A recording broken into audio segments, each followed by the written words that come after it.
नमस्कार, मी सागर राजे. प्रभात पर्व न्यूजवर आपलं सर्वांचं स्वागत करतो. पनवेल महानगरपालिका आणि मालमत्ता कर हा नेहमीच वादाचा विषय राहिलेला आहे. पनवेल महानगरपालिकेच्या मालमत्ता कराविरोधात मग तो ग्रामीण भागातून असो किंवा शहरी भागातून असो नेहमीच विरोध झालेला आहे. त्याविषयी विविध याचिका देखील प्रलंबित आहेत. त्यामध्ये परिवर्तन सामाजिक संस्थेची याचिका स्वतः महादेव वाघमारे यांनी दाखल केलेली आहे आणि ती सर्वोच्च न्यायालयात प्रलंबित आहे. खरं म्हणजे असं असताना देखील येत्या 11 मार्चपासून सोमवार दिनांक 11 मार्चपासून महादेव वाघमारे हे पनवेल महानगरपालिकेच्या दुहेरी मालमत्ता कराविरोधात पनवेल महानगरपालिकेच्या प्रवेशद्वारासमोर आमरण उपोषणाला बसलेले आहेत.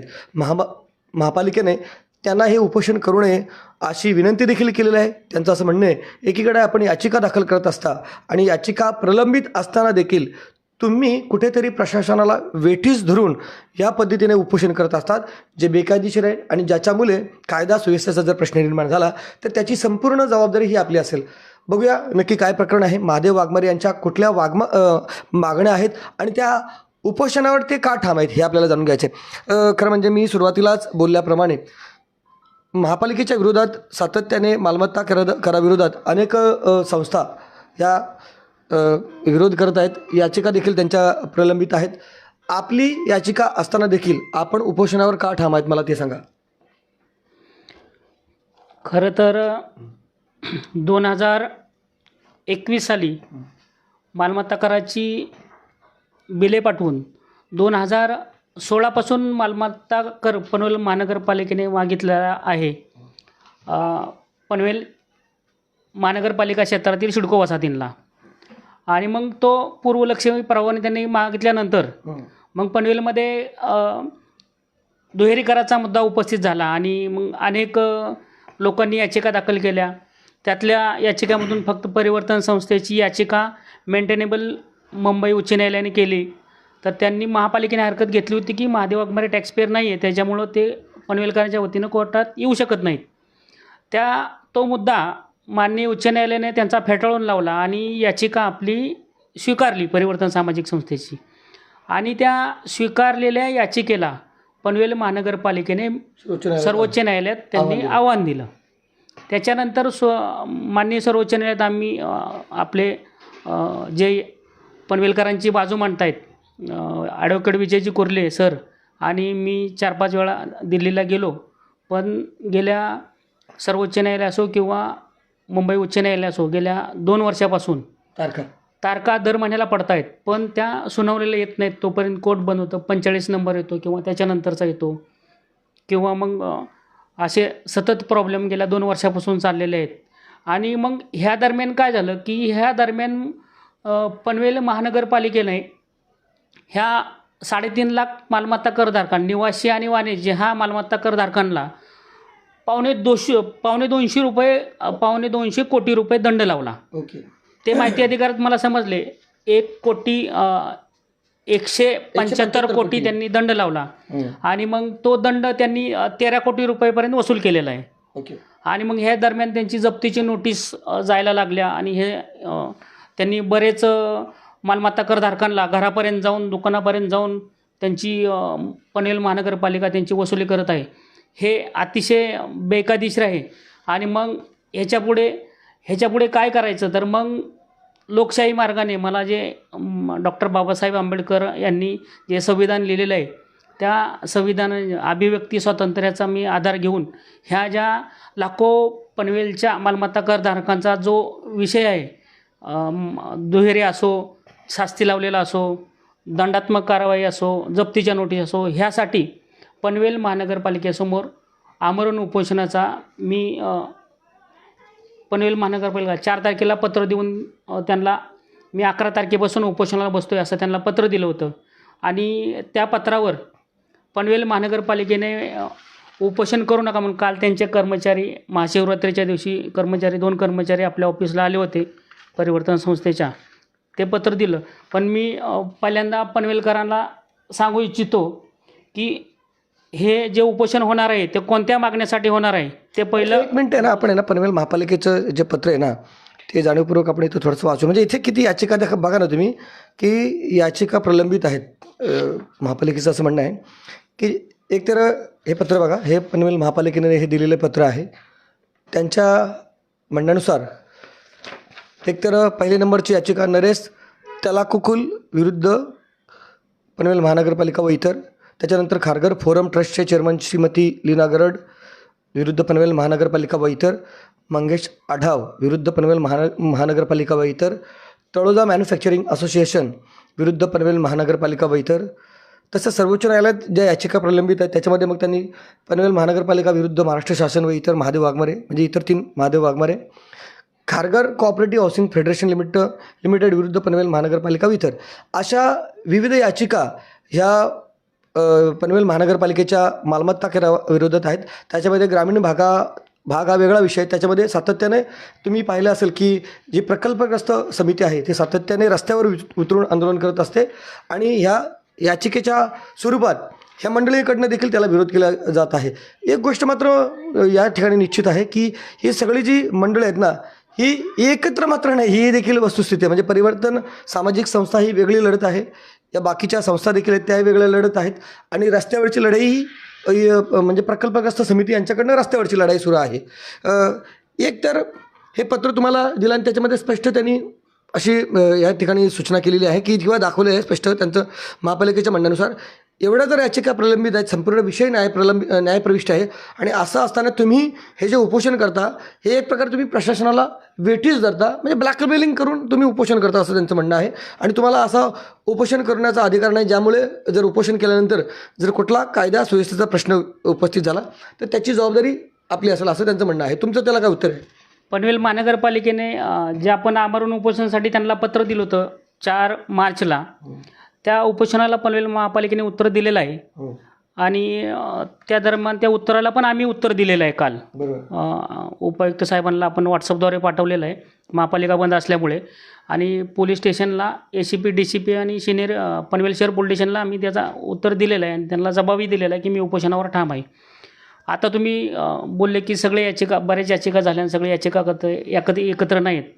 मी तुम्हाला असं सांगतो की सर्व याचिकाकर्ते आहेत त्यांचे मुद्दे वेगवेगळे आहेत, प्रत्येकाचे वेगळे आहेत, प्रत्येकाचे मुद्दे वेगवेगळे आहेत.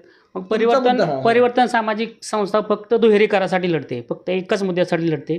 बाकींचे सगळ्यांचे मुद्दे वेगवेगळे आहेत आणि एवढ्या याचिकामधून फक्त परिवर्तन संस्थेचीच याचिका मेंटेनेबल मुंबई उच्च न्यायालयाने आतापर्यंत केलेली आहे. त्यानुसार आता जे 4 मार्चला जे पत्र दिलं उपोषणासाठी त्याचे मुद्दे पहिल्यांदा मी सांगतो आणि मग पनवेल महानगरपालिकेने काय हरकत घेतली किंवा उपोषण करू नका म्हणून त्यांनी ज्या सांगितलं आणि त्याच्यावर आपण उत्तर काय दिलं आणि आता आपण काय करणार ते थोडक्यात सांगतो. पहिले मुद्दे आपण बघूया, कुठल्या मुद्द्यासाठी आपण उपोषणाला बसणार आहोत. पहिली मागणी आपली अशी आहे की ऑक्टोबर 2016 ते नोव्हेंबर 2016 या कालावधीमध्ये सिडकोकडून समाविष्ट नागरी भागात कलम 28 अ नुसार वीज सेवा सुविधा पनवेल महापालिकेने पुरवल्या नाहीत, त्यामुळे अशी कर आकारणी रद्द करावी. म्हणजे पनवेल महानगरपालिका अधिनियम 128 अ नुसार पनवेल महानगरपालिका आपल्याला पायाभूत सोयीसुविधाच्या बदल्यात मालमत्ता कर आकारणी करते. बरोबर. आणि त्याचा ते मालमत्ता कर घेते. मग तुम्ही आम्हाला ह्या कालावधीमध्ये त्या पायाभूत सोयीसुविधा तुमच्या ताब्यात नव्हत्या आणि तुम्ही त्या दिल्याच नाहीत, त्याच्यामुळे ते तुम्ही घेऊ नये अशी याच्यात आपली मागणी आहे. आणि दुसरी मागणी अशी आहे की ऑक्टोबर 2016 ते नोव्हेंबर 2022 या कालावधीमधील निवासी व वाणिज्य मालमत्तावरील वसूल केलेली मालमत्ता कराची रक्कम व्याजासहित मालमत्ता करधारकांना परत करावी. म्हणजे ऑक्टोबर 2016 ते नोव्हेंबर 2022 ह्या कालावधीमध्ये पनवेल महानगरपालिकेच्या त्या पायाभूत सोयीसुविधा ताब्यात नव्हत्या, त्या सिडकोच्या ताब्यात होत्या. आणि मग त्या ज्याच्या ताब्यात होत्या त्याला आम्ही पायाभूत सोयीसुविधाच्या बदल्यात सर्व्हिस चार्ज दिलेला आहे, सेवा शुल्क भरलेलं आहे. सेवा शुल्क आणि मालमत्ता कर हा वेगळा विषय का? ज्या ठिकाणी सेवा सुविधा म्हणून जो सेवा शुल्क सिडको आकारते तोच मालमत्ता कर म्हणून महानगरपालिका आकारते असं म्हणता येईल. हा सिडको आणि पनवेल महापालिका हा न्यायालयात पण हा मुद्दा उपस्थित झाला होता उच्च न्यायालयात की सिडको ज्या पायाभूत सोयीसुविधांचा आपल्याला सर्व्हिस चार्ज घेते आणि पनवेल महापालिका मालमत्ता कर ज्या पायाभूत सोयीसुविधा त्या दोन्ही सोयीसुविधा एकच आहेत. त्याच्यामुळे हे दोन गोष्टी वेगळ्या नाही आहेत. हे पहिलं तिथं स्पष्ट झालं न्यायालयामध्ये आणि दुहेरी कर आहे हे पण निश्चित झालं. तिसरा मुद्दा आपला असा आहे. मग दुसऱ्या मुद्द्यावरती आपण जो 2016 ते 2022 ह्या कालावधीचा आपण त्यांना मालमत्ता कर परत व्याजासहित ज्या मालमत्ता कर धारकाला द्यावा अशी मागणी आपली. तिसरी मागणी आहे की 1 डिसेंबर 2022 पासून पनवेल महानगरपालिकेने मालमत्ता कर आकारणी सुरू करावी आणि नव्याने बिलं काढावी. आता हा मुद्दा आपण याच्यासाठी घेतला आहे. हे पनवेल महानगरपालिका आणि सिडको यांचा हस्तांतराचा ॲग्रीमेंट आहे, करार झालेला आहे आणि ह्या हस्तांतराच्या करारावरती प्रत्येक पानावर माननीय आयुक्त गणेशजी देशमुख साहेब आणि सिडकोचे MD साहेब संजय मुखर्जी यांची सही आहे. आणि ह्या करारामध्ये असं लिहिलं आहे की सिडकोने असं लिहिलं आहे की 1 नोव्हेंबर 2022 पासून आम्ही आमचं सेवा शुल्क बंद करत आहोत आणि ह्या सगळा अधिकार आम्ही पनवेल महानगरपालिकेला देत आहोत. मग ह्या करारानुसार आमची अशी मागणी आहे की तुम्ही 1 डिसेंबर 2022 पासून आम्हाला कर आकारणी सुरू करावी, नव्याने बिले पाठवावी आणि 1 नोव्हेंबर 2022 ह्या कालावधीमध्ये ज्या पायाभूत सोयीसुविधा ज्या मालकाकडे होत्या त्या मालकाला आम्ही सर्व्हिस चार्ज दिलेला आहे. त्याच्यामुळे तुम्ही त्या कालावधीचा आम्हाला मालमत्ता कर आकारणी करू नये आणि केलेलं आम्हाला ते परत द्यावं अशी एक मागणी आहे आपली. चौथी मागणी आहे की मालमत्ता करावर लावलेला दंड शास्ती रद्द करा व ऑक्टोबर 2016 ते नोव्हेंबर 2022 या कालावधीमधील वसूल केलेली शास्ती व्याजासहित परत द्यावी. आता जर त्या पायाभूत सोयीसुविधा त्यांच्या ताब्यातच नाही आहेत मग त्यांनी जो काय दंड आकारला तो दंड आम्हाला तुम्ही व्याजासहित परत द्यावा. तो दंड आकारायचा तुम्हाला अधिकारच नाही. पाचवी मागणी आहे की ऑक्टोबर 2016 ते नोव्हेंबर 2022 या कालावधीमधील मालमत्ता कर वसुलीसाठी निवासी व वाणिज्य मालमत्ता कर धारकांना पाठवलेल्या जप्तीच्या नोटिसा रद्द करा. आता जर ज्या पायाभूत सोयीसुविधा तुमच्या ताब्यात नाही आहेत ह्या करारानुसार हा करार झालेला आहे. हा करार 10 मार्च 2023ला झालेला आहे. आणि त्याच्यावर माननीय आयुक्त गणेशजी देशमुख साहेब आणि सिडकोचे MD यांच्या सह्या आहेत. आणि ह्या सदर मागण्या ह्या करारानुसार आपल्या आहेत आणि त्यांनी त्या पूर्ण कराव्यात. त्याला उपोषणासाठी आपण पत्र दिल्यानंतर पनवेल महानगरपालिकेने आपल्याला उपोषण करू नये म्हणून आता सागरजीने दाखवलं की हे पत्र दिलं. त्याच्यावर त्यांचं असं म्हणणं आहे की आपण न्यायालयात याचिका प्रलंबित आहेत आणि प्रलंबित असताना तुम्ही उपोषण करू शकत नाही असं त्यांचं म्हणणं आहे. त्याच्यावर आपण उत्तर दिलेलं आहे. त्याच्यावर त्यांना असं उत्तर दिलेलं आहे की आणि त्यांचं म्हणणं आहे की तुम्ही प्रशासनाला वेठीस धरता असं त्यांचं म्हणणं आहे. तर त्याच्यावर आपण त्यांना काल उत्तर दिलं की जर प्रकरण न्यायप्रविष्ट असताना मी अन्याय मालमत्ता कर वसुलीच्या विरोधात उपोषण करणे योग्य नसेल तर मग प्रकरण न्यायप्रविष्ट असताना पनवेल मनपा प्रशासक म्हणून आपणही मालमत्ता धारकाकडून मालमत्ता कर व शास्ती वसूल करणे व जप्तीच्या नोटिसा पाठवून मालमत्ता कर धारकांना वेठीस धरणे हे योग्य ठरणार नाही. म्हणजे झालेलं काय पनवेल महानगरपालिकेच्या म्हणण्यानुसार एक प्रकारे की कुठेही त्यांना मालमत्ता कर वसुलीसाठी कोर्टाकडनं स्थगिती मिळालेली नाही, स्थगिती देण्यात आलेली नाही आणि त्याच्यामुळे तो त्यांचा अधिकार आहे मालमत्ता कर वसूल करण्याचा. वाघमारे साहेबांचं असं म्हणणं आहे की त्यांना जसं स्थगिती दिलेली नाही तसं त्यांना उपोषण करायला बंदी केली. त्यांना आपणही तेच बोललेलं आहे. आपण पत्रात असे सुचवले आहे की अद्यापपर्यंत सर्वोच्च वा उच्च न्यायालयाने मालमत्ता कर वसुलीसाठी पनवेल मनपाला स्थगिती दिलेली नाही असं त्यांचं म्हणणं आहे. त्याचप्रमाणे मी नम्रपणे आपल्या लक्षात आणून देऊ इच्छितो की सर्वोच्च वा उच्च न्यायालयाने सदर प्रश्नावर उपोषण करू नये अशी कोणतीही मला मनाई केलेली नाही. म्हणजे आमचंही म्हणणं तेच आहे. जर तुम्ही आम्हाला पत्राद्वारे कळवताय पनवेल महानगरपालिका की सदन प्रकरण न्यायप्रविष्ट आहे आणि तुम्ही उपोषण करू शकत नाही, मग आमचंही म्हणणं तेच आहे. जसं आम्हाला प्रकरण न्यायप्रविष्ट आहे तसं तुम्हालाही न्यायप्रविष्ट आहे. मग तशी तुम्ही मालमत्ता कर आकारणी दंड जप्तीच्या नोटिसा काढणं हे तुम्हालाही आपल्याला जे लागू आहे ते तुम्हालाही लागू आहे. त्याच्यामुळं तुम्ही त्याच्यावर निर्णय घ्यावा, नाहीतर सोमवारपासून आपण उपोषणावर ठाम आहे असं त्यांना आपण सांगितलेलं आहे. बरं वाघमारे साहेब, एक गोष्ट लक्षात येते की इतर जे याचिकाधारक आहेत किंवा याचिका दाखल करणारे आहेत किंवा जे प्रकल्पग्रस्त समिती आहे त्यांचे मुद्दे वेगवेगळे आहेत का? म्हणजे काही ठिकाणी तर संपूर्ण जे मालमत्ता कराची जी आकारणी केलेली आहे पनवेल महानगरपालिकेने चुकीचं असं त्यांचं म्हणणं आहे. तुमचं काय म्हणणं आहे? म्हणजे तुमचं असं म्हणणं आहे की बाबा 2016 ते 22पर्यंत सिडकोच्या हातात या सेवा सुविधा होत्या, त्याच्यामध्ये त्यांनी घ्यावं, परंतु त्याच्यानंतर जी पनवेल महानगरपालिका कर आकारणी करते ते योग्य आहे का? पहिलं हा दुहेरी कराचा मुद्दा जो उपस्थित झाला आहे तो मिटला पाहिजे. त्याच्यानंतर महाराष्ट्रामध्ये जेवढ्या ड वर्गाच्या क वर्गाच्या महानगरपालिका आहेत, मग त्यांनी प्रत्येक पॅसेजला, जिन्याला, स्पेसला, पार्किंगला त्यांनी किती चार्जेस लावले आहेत आणि महापालिका किती ते मालमत्ता कर लावते ते तपासलं जाईल. तो पुढचा मुद्दा आहे, तो नंतरचा मुद्दा आहे. आणि राहिला विषय जे 29 गावं आहेत, त्या 29 गावाचा तो अतिशय वेगळाच मुद्दा आहे. तो प्रत्येक 29 गावच आहेत ना, 29 गावाच्या ग्रामपंचायतीचा त्यांचा मालमत्ता कराचा विषय वेगळाच आहे. त्यांचं जो काही 100 रुपये त्यांना घरपट्टीची आता ती 2-3 हजारावर येते, तो खूप वेगळा मुद्दा आहे गावांचा. तुमचं असं म्हणणं आहे तुमचा मालमत्ता कर भरायला विरोध नाही? मालमत्ता कर भरायला पहिल्यापासूनही विरोध नव्हता, आताही विरोध नाही आहे. पण एकाच कामाचे आम्हाला 2 सरकारी यंत्रणेने जे हे लावलं आहे. आता 1 नोव्हेंबर 2022 पूर्वी जो पायाभूत सोयीसुविधेचा मालक होता सिडको, आणि त्या मालकाला आम्ही त्या पायाभूत सोयीसुविधेच्या बदल्यात त्यांना आपण सर्व्हिस चार्जेस, सेवा शुल्क दिलेलं आहे. आणि 1 नोव्हेंबर 2022 नंतर जो मालक आहे, म्हणजे सिडकोच्या मालकीच्या पायाभूत सोयीसुविधा सिडकोने 1 नोव्हेंबर 2022 पासून पनवेल महापालिकेला ताबा दिला. मग आमचंही म्हणणं तेच आहे की 1 नोव्हेंबर 2022 पूर्वी ह्या पायाभूत सोयीसुविधा जो मालक होता त्या मालकाला आम्ही सेवा शुल्क भरलेलं आहे. आणि मग दुसऱ्या मालकाने जो ताबा घेतलेला आहे, तर त्याच्यानंतर तुम्ही ह्या हस्तांतराच्या कारणासोबत त्याच्यानंतर तुम्ही तुमची मालमत्ता कर आकारणी सुरू करावी, अशी आपली मागणी आहे.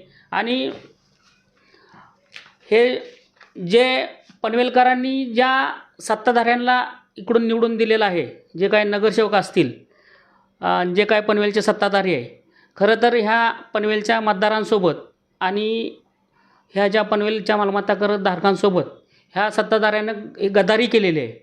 आणि ही गद्दारी कधीच माफ करता येणार नाही. ही पनवेलच्या इतिहासात ह्या गद्दारीची नोंद राहील.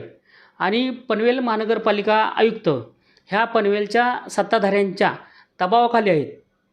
आणि पनवेल महानगरपालिकेचे माननीय आयुक्त गणेश देशमुख साहेब यांच्यावर प्रशासन आणि प्रशासनाची जबाबदारी असल्यामुळे त्यांना ते बोलता येत नाही.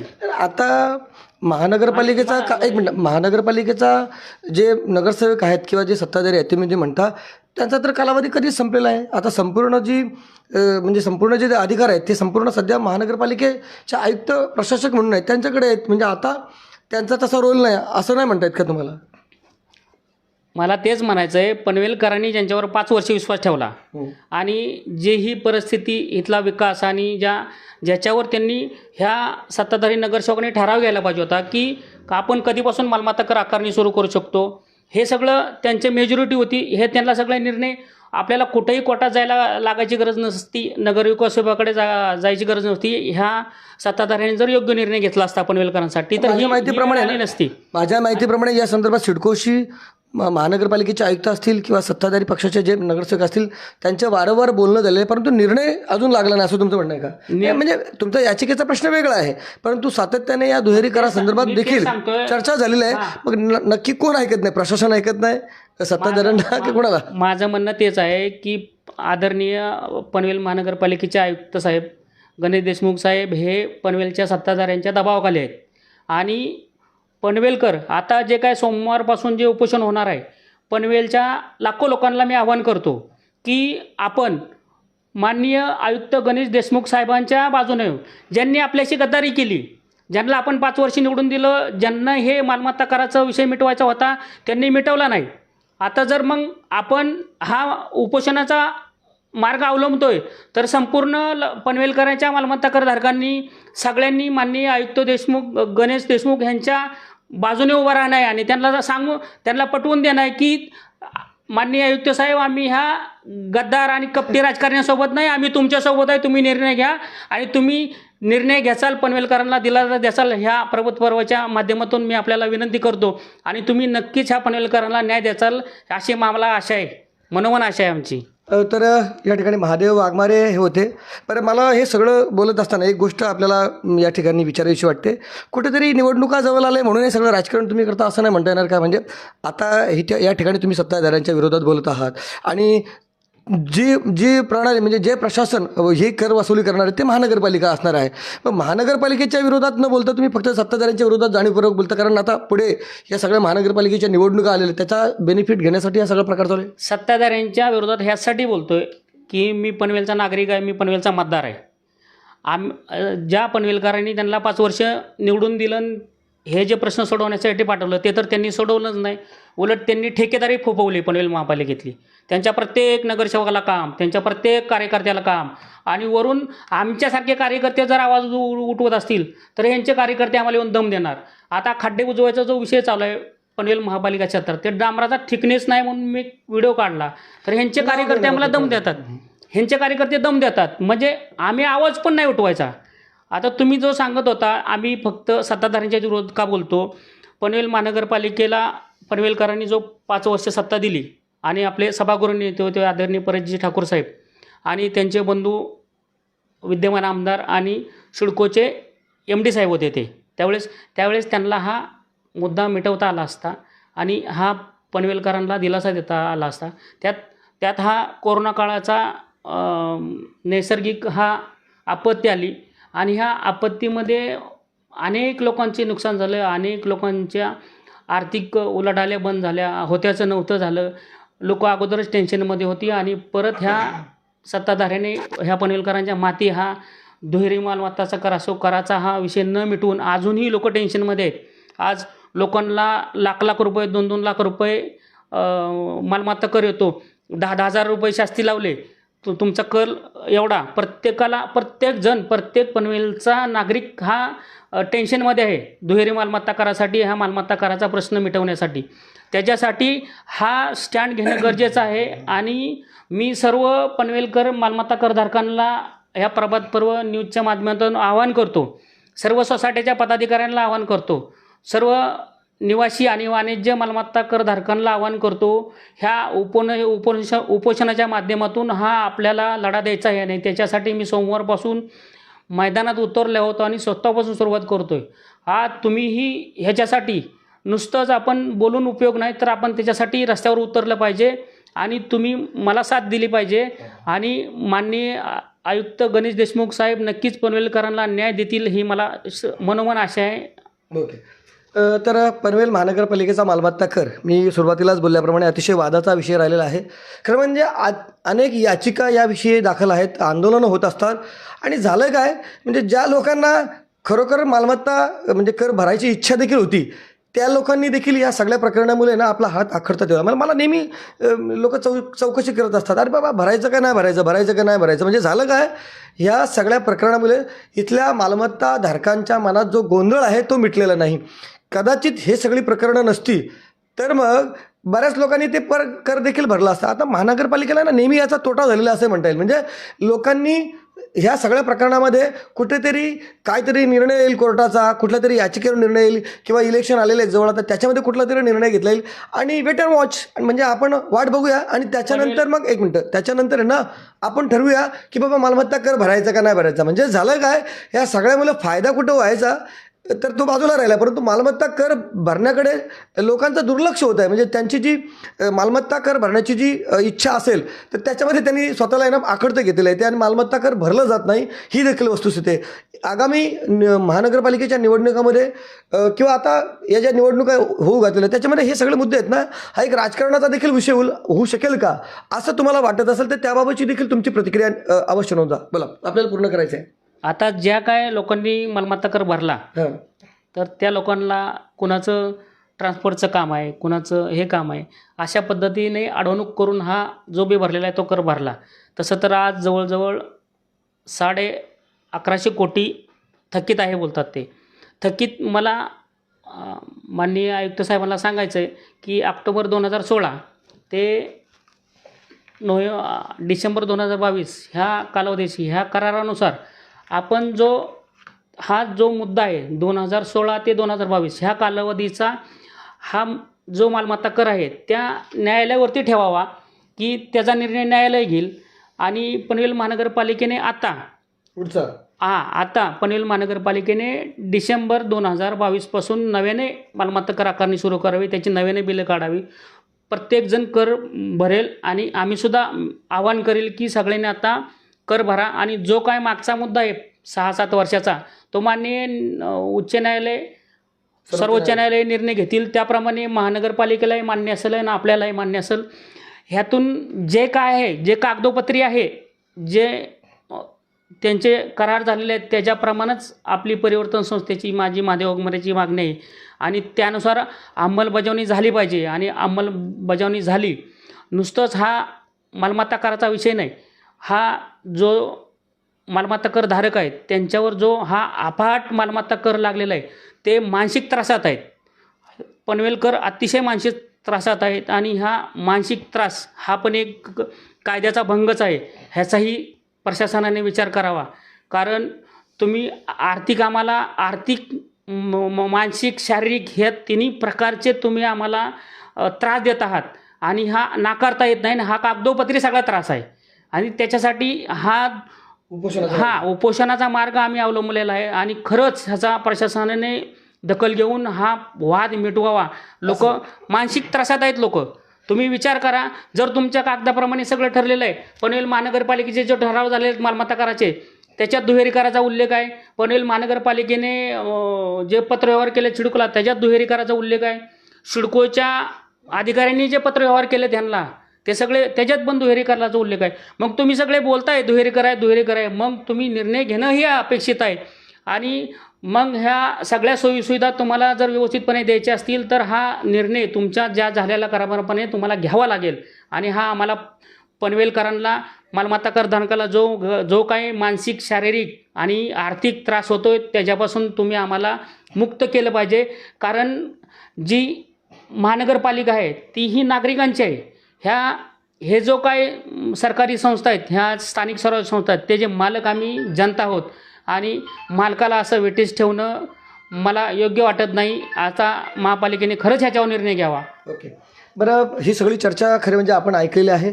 परत एकदा या ठिकाणी मला आपल्याला सांगायचं आहे की खरोखरच मालमत्ता कर हा अतिशय महत्त्वाचा विषय आहे. सुरुवातीपासूनच याच्या विरोधात आंदोलनं असतील किंवा याचिका असतील दाखल करण्यात आलेला आहे. हा मालमत्ता कर हा राजकारणाचा विषय आहे का असं जर आपल्याला वाटत असेल त्याबाबत देखील आपण या ठिकाणी प्रतिक्रिया द्यावी. शिवाय या मालमत्ता कराच्या विरोधातले आंदोलनं असेल, याचिका असेल, याच्यामुळे पनवेल महानगरपालिकेचं देखील नुकसान झालं असं वाटतं का आपल्याला, त्याविषयी देखील प्रतिक्रिया आपण द्यावी. शिवाय मला असं वाटतं की जर म्हणजे मालमत्ता कर, मग तो दुहेरी मालमत्ता कर असो, 29 गावांचा मालमत्ता कर असो, जर एवढा तो महत्त्वाचा विषय आहे, मग त्याचसाठी एखादं व्यासपीठ, जाहीर व्यासपीठ पनवेल महानगरपालिका असो त्यांनी आपले अधिकारी त्या व्यासपीठावर आणावे आणि ज्यांच्या शंका असतील त्यांना या ठिकाणी बोलवावे आणि त्यांनी खरोखरच कुठली गोष्ट म्हणजे पालिकेला जर वाटत असेल की त्यांचं म्हणणं बरोबर आहे तर त्यांनी ते जाहीरपणे तिथे उपस्थित असलेल्या नागरिकांना आवाहन करावं, त्यांना समजावून द्यावं. नागरिकांना ते पटलं तर भरतील आणि नाही पटलं तर मग न्यायालयाचा निर्णय आहे त्याच्यावर देखील म्हणजे न्यायालय जे सांगेल त्याप्रमाणे होईल. किंवा यामध्ये कुठला एक वेगळा मार्ग आहे का ज्याच्यानं मालमत्ता कराचा मुद्दा मिटू शकेल का, याविषयी जर प्रयत्न करणं गरजेचं असेल तर तसे देखील प्रयत्न करावे असं या ठिकाणी वाटतं, म्हणावंसं वाटतं. तुम्हाला काय वाटतं त्याबाबतची तुमची प्रतिक्रिया अवश्य नोंदवा. व्हिडिओ जर्नलिस्ट यासिन खानसह सागर राजे. शेवटचं बोला. पुष्पळ बोलला.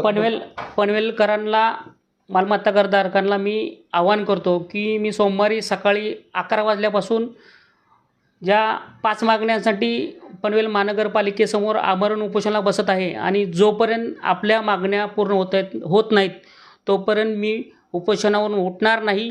सर्व पनवेलकरांनी मला साथ द्यावी आणि ह्या लढ्याला नक्कीच आपण लढा जिंकू. पनवेल महानगरपालिकेचे आयुक्त गणेश देशमुख साहेब आपल्याला नक्की न्याय देतील ही मला आशा आहे.